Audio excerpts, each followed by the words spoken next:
कि वक्फ जिस लैंड को कह देगी कि ये उनकी है, उनकी मान ली जाएगी। हम बहुचक हैं जी, ये कौन सा आदेश है?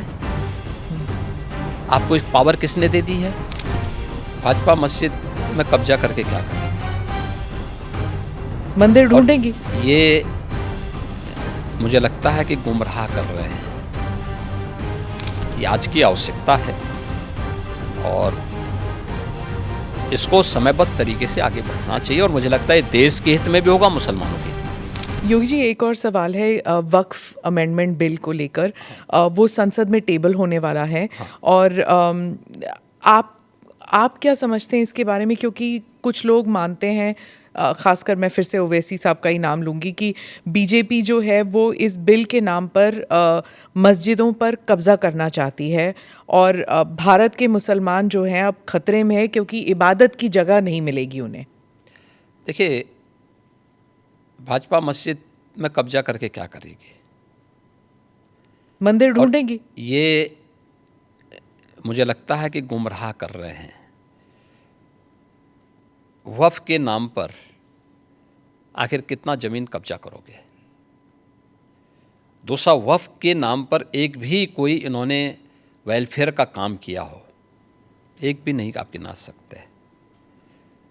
देखिए, वक्फ के नाम पे जो भी आता है उसने उस प्रॉपर्टी को अपने व्यक्तिगत स्वार्थ के लिए दुरुपयोग किया है, बेचा है, औने पौने दाम पे बेचा है।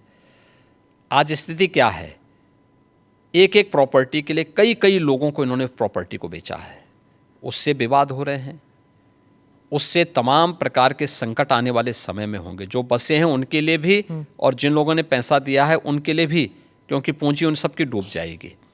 तो ये तो इससे बड़ी बेवकूफ़ बनाने वाली कोई बात ही नहीं हो सकती है। दूसरा, इन्होंने कोई भी संपत्ति देखी, देखिए सरकारों पर यही एक दबाव बना करके ब्लैकमेलिंग ये लोग करते थे।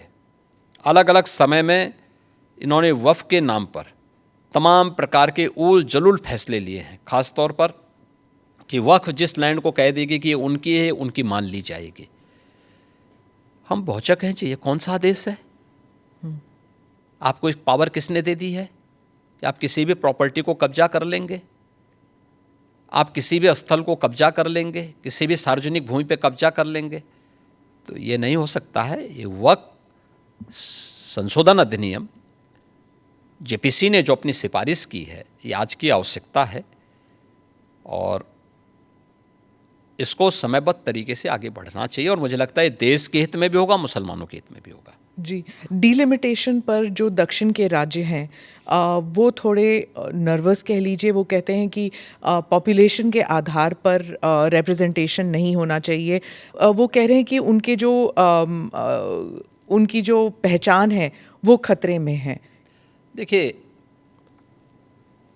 माननीय गृह मंत्री जी ने इस मामले में बहुत स्पष्टता के साथ कह दिया है और ये केवल स्टालिन के नाम ने जो बैठक की है, केवल एक राजनीतिक एजेंडा है उनका। मुझे लगता है कि माननीय गृह मंत्री जी के वक्तव्य के बाद इस पर कोई भी प्रश्न नहीं खड़ा होना चाहिए। तमिलनाडु में ही हिंदी भाषा को लेकर काफ़ी विरोध हो रहा है।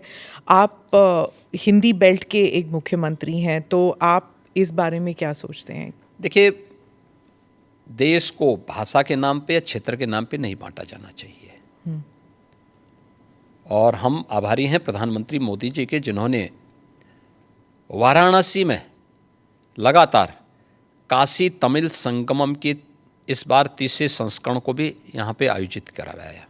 यानी एक तरफ काशी है और उत्तर प्रदेश है, जिसमें काशी तमिल संगमम का आयोजन हो रहा है। तमिल भारत की प्राचीनतम भाषाओं में से एक है और इसका इतिहास उतना ही पुराना है जितना संस्कृत का इतिहास है।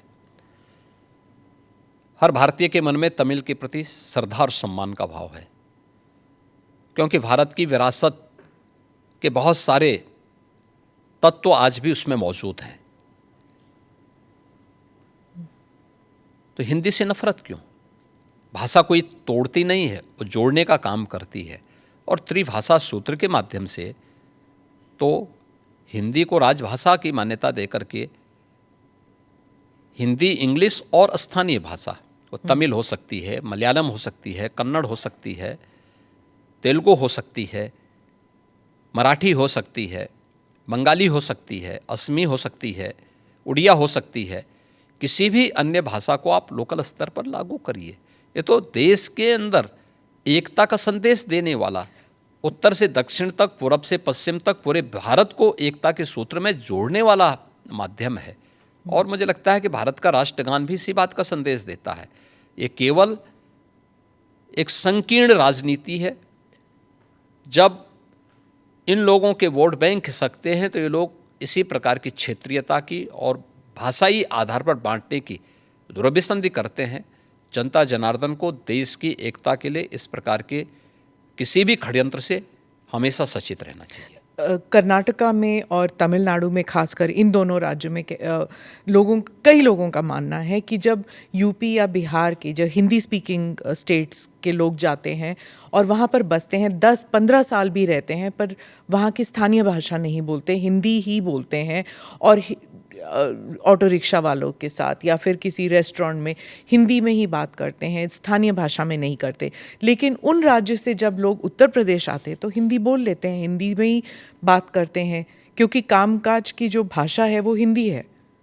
तो क्या समस्या आ रही? मैं कहता हूँ कि हमें हर भाषा को सीखना चाहिए। हम तो यहाँ उत्तर प्रदेश के विश्वविद्यालयों में तमिल भी पढ़ा रहे हैं, तेलुगु भी पढ़ा रहे हैं, कन्नड़ भी पढ़ा रहे हैं, मलयालम भी पढ़ा रहे हैं, और यही नहीं पढ़ा रहे हैं, हम लोग विदेशी भाषाओं को भी यहाँ पढ़ा रहे हैं यहाँ के विश्वविद्यालयों में।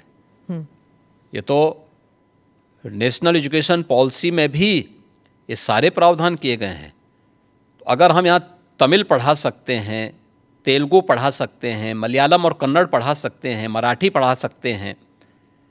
कल ही मैं बिठूर में गया था, नानाराव पेशवा की पावन जयंती कार्यक्रम के साथ जुड़ने के लिए गया था। बिठूर महोत्सव के साथ हमने भारत के 1857 के प्रथम स्वतंत्र समर के इस महानायक